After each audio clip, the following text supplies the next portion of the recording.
Katrina hit the Gulf Coast early on a Monday morning, ripping through Mississippi and onto New Orleans, tearing at the city with winds of 150 miles per hour.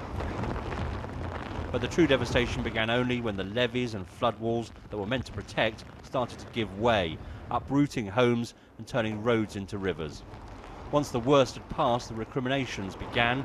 President Bush criticized for initially flying over the city in Air Force One and squalor in the evacuation centers. The house I inherited, but my grandfather won it in a card game in 1942, yes. Angela Chalk was one of the lucky ones. Several of her neighbors were not. She now has to live upstairs. This actually is the original part of the house, so this is the living room, dining room, and kitchen. This area right here is... Angela believes the blight that remains is affecting black areas more than others.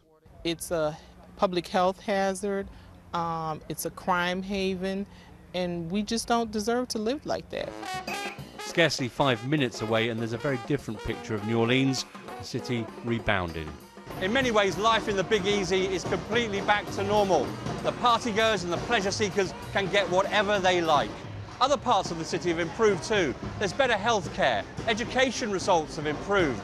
But problems remain. The income gap between black and white is widening, and there are those 30,000 blighted homes. New Orleans is looking to President Obama for solutions to those problems.